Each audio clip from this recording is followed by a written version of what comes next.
Ya,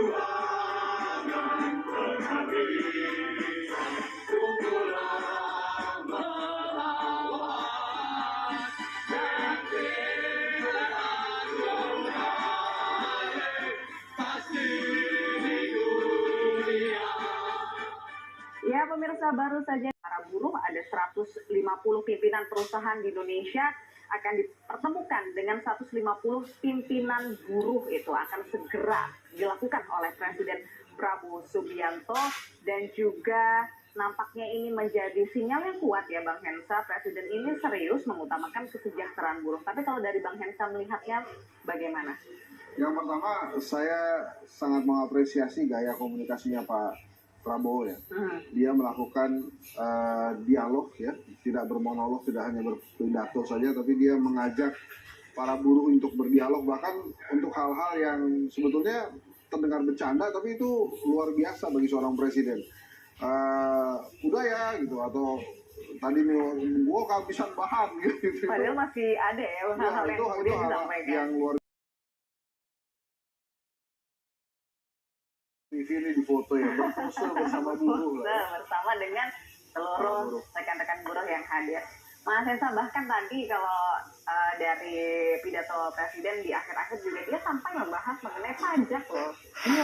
Dan hal-hal lain yang sebelumnya ini tidak di luar dari 6 poin yang awalnya ini ingin dituntut oleh para buruh. Jadi salah satu hal yang terbaik hari ini menurut saya, kita lihat kemampuan Pak Prabowo berkomunikasi itu, dia menggolkan dulu, baru kemudian mengajak berpikir kritis. Dia di acara May Day, sejarah mencatat, dan itu bagus sekali. Bahkan Sekjen Buruh Sedunia memilih hadir di peringatan May Day Indonesia, itu juga menjadi satu catatan penting. Dari banyak sekali negara di dunia yang merayakan bersama-sama May Day ini, Sekjen Buruh Sedunia memilih Indonesia, dan tadi sempat menyampaikan sambutannya di hari buruh ini. Jadi kado yang luar biasa untuk para buruh hari ini, dari level internasional hingga level nasional, dan langsung tadi mendengar komentar-komentar atau janji-janji Pak Prabowo tentang kesejahteraan buruh. Ya, saya sudah mencatat janjinya ya. Ya, harus dicatat karena kita masih sama-sama buruh. Betul, betul. Nah, tadi yang sempat di awal sedikit diragukan lah ya oleh Bang Hensa, yakni meloloskan RUU pekerja rumah tangga nih, karena beberapa faktor begitu ya. Nah, ini katanya minggu depan RUU ini akan sudah dibahas, dan harapannya 3 bulan itu sudah bisa beres, berarti sudah keluar tuh, udah ketok palu, RUU-nya bisa diterapkan begitu. Betul, gini, RUU PPRT ini judulnya, kita belum lihat isinya. Itu nanti isinya kita lihat apakah cukup bisa melindungi pekerja rumah tangga yang ada di Indonesia saat ini. Oke. Memang sangat dicintai ini Pak Prabowo, dan nampak santai betul beliau menyalami para buruh. Ya, kembali ya. Nggak kepanasan, itu keren banget. Padahal nampaknya Presiden saja sudah ngelap muka begitu ya, pakai hadut tadi. Nah, jadi Presiden Prabowo ini menunjukkan bahwa dia berdialog dengan semua pihak. Dia berdialog dengan Pemret gitu ya, terbatas maupun semua Pemret. Kemudian dia berdialog juga dengan para pelaku pasar pada saat recehan ekonomi. Dia berdialog dengan para direksi BUMN, levelnya C-level itu semua, chief di BUMN. Hari ini dia berdialog dengan para buruh. Ini hal yang luar biasa dan harus diapresiasi oleh seluruh rakyat Indonesia. Bahkan janji yang tadi disampaikan juga oleh Presiden Prabowo Subianto bukan janji-janji kecil ya, ini janji-janji yang luar biasa, bukan hal sepele begitu, sampai membentuk Dewan Kesejahteraan Buruh itu tadi. Terus sudah ada target-target yang diberikan kepada salah satunya DPR begitu, kemudian sudah mengatakan akan ada koordinasi bersama dengan pebisnis juga, mempertemukan antara pimpinan buruh bertemu dengan para pimpinan perusahaan di Indonesia. Itu kan bukan hal yang kecil ya, dan kita bisa menagih itu ya, para buruh ya bisa menagih. Kalau Bang Hensa melihatnya, ini banyak sekali yang nampaknya menjadi prioritas juga oleh Presiden Prabowo Subianto. Ya, artinya kehadiran Presiden saja itu sudah sangat membuktikan bahwa beliau sangat memperhatikan buruh ya. Jadi kalau kemudian hal-hal lain tadi yang dia sampaikan terkait dengan janji-janji, ya tentu saja kita harus bisa mencatat itu dan kemudian menagih janji itu.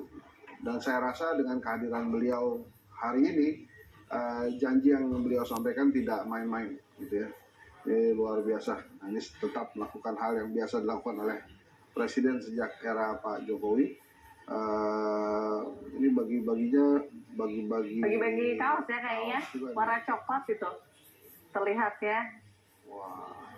Oke, berarti dari awal datang sampai pulang Presiden mencoba memberikan kesan Ya, dekat dengan para buruh. dekat dengan rakyat, dekat dengan para buruh. Tadi saya sudah menggarisbawahi, saya harus katakan lagi bahwa beliau berdialog dengan semua level rakyat Indonesia, ya, tidak terkecuali para buruh.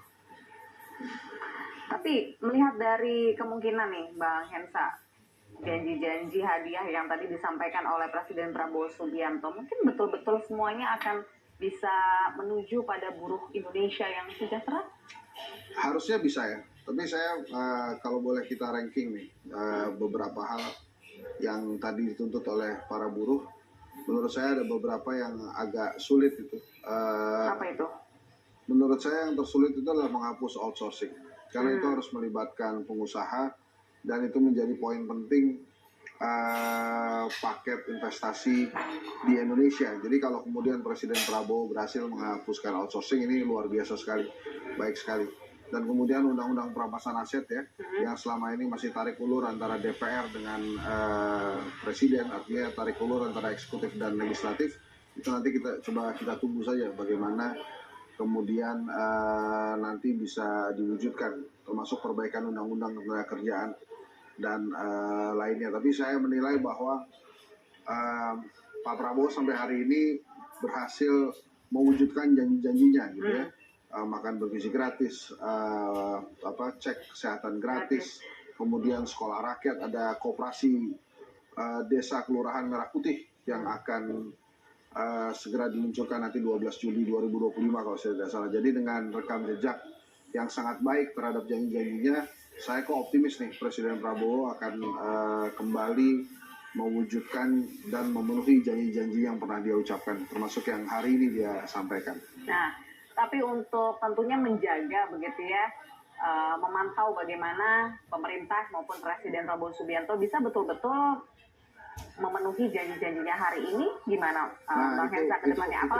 Apalagi ini kan pimpinan buruh Indonesia ingin ditarik nih dalam Dewan Kesejahteraan Buruh Nasional. Bagaimana kemudian? Itu pertanyaan yang sangat bagus dan dalam tuh ini ya. Jadi maksud saya memang Pak Prabowo bisa memutuskan terhadap janji-janji, tapi tetap saja para menteri yang harus menjalankan. Maka menurut saya para menteri harus bisa mampu menerjemahkan apa keinginan Pak Prabowo. Sampai hari ini kan memang gapnya itu terlalu jauh ya. Pak Prabowo secara kualitas pengalaman itu memang jauh di atas second layernya dia, sehingga butuh usaha-usaha keras bagi para menteri untuk bisa menerjemahkan dan mewujudkan keinginan Pak Prabowo. Lingkaran Pak Prabowo hari ini kan seperti kita tahu, Bang Dasko misalnya, dia berusaha keras untuk mewujudkan itu. Kemudian ada Hashim Safri dan lain-lain, termasuk para menteri yang sering sekali mendampingi dirinya tuh, Menteri Sugiono, Menteri Daryono ya, Menteri Wamen Anggaraka hingga Wamen Prasetyo. Tapi menurut saya janji-janji harus segera dicatat dan diwujudkan oleh para menteri. Hari ini bukan saja Kementerian Tenaga Kerja menurut saya yang punya pekerjaan rumah panjang, termasuk juga Menteri Hukum, karena ada beberapa undang-undang yang disampaikan. Kemudian juga Kementerian Keuangan pastinya, karena ada beberapa hal yang terkait dengan keuangan negara yang harus bisa diwujudkan, termasuk pajak. Kemudian ada Dewan Kesejahteraan Buruh Nasional. Nah ini para buruh masih dimanja. Ini hari setelah Pak Prabowo pulang nampaknya terus berlangsung kemeriahan-kemeriahan, para artis atau para musisi nasional siap menghibur para buruh. Akan ke sana setelah ini sebagai buruh juga. Sebagai buruh saya menghormati kinerja untuk pembangunan negeri. Saya masih bekerja di sini. Oke. Lanjut lagi. Jadi masih ada tugas ya. Bang Hensa gimana?